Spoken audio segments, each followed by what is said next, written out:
आज मी paneer recipe share करत आहे. कट करून घ्यायचं पनीरला. नंतर कढई ठेवून द्यायची, ऑइल टाकून घेऊया.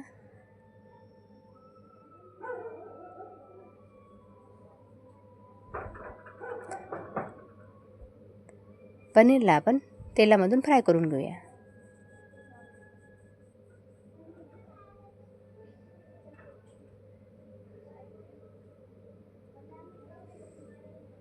चांगलं फ्राय होऊन देऊ, गोल्डन होईपर्यंत थोडंसं. त्यानंतर आपण काढून घेऊया पनीर.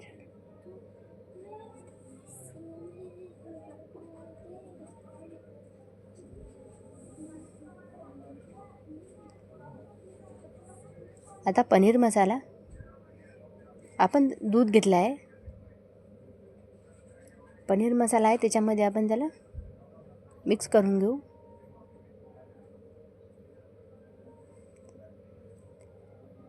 कांद्याची पेस्ट मी करून घेतलेली आहे पहिलीच. आलं लसणाची पेस्ट टाकून घेऊ.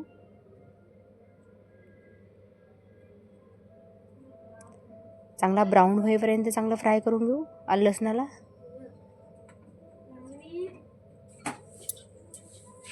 मग त्यानंतर आपण जे कांदा भाजून घेतला आहे चांगला, त्यानंतर आपण त्याला पण थोडंसं फ्राय करून घेऊ. जास्त करायची काही गरज नाही पडत. मग त्यानंतर आपण टमाटरची पेस्ट केली आहे, तिला पण टाकून घेऊ ऑइलमध्ये. मग त्याला पण थोडंसं फ्राय करून घेऊ.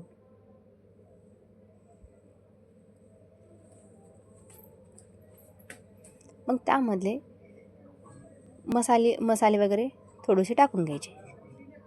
गरम मसाला टाकून घेतला आहे. आता तिखट पावडर टाकून घेऊया.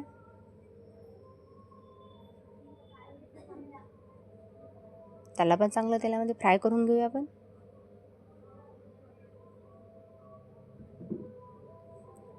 त्यामध्ये आपण गरम मसाला थोडासा टाकलेला आहे.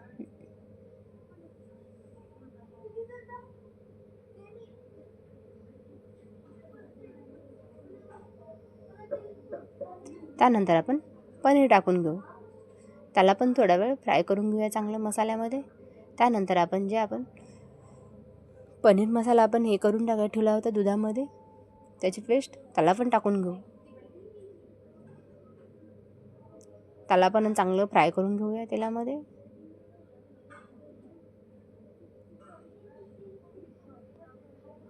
त्यामध्ये थोडंसं पाणी वगैरे थोडं करून टाकायचं, कारण ते आपला जे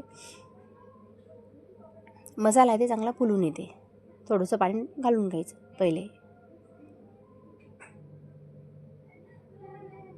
मग त्यानंतर आपण शिजण्यापुरतं पाणी घालून घेऊया.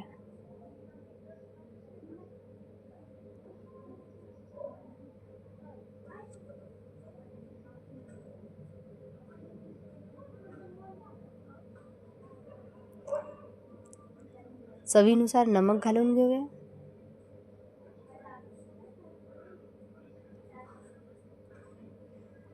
नंतर आपण कोथिंबीर टाकून घेऊया.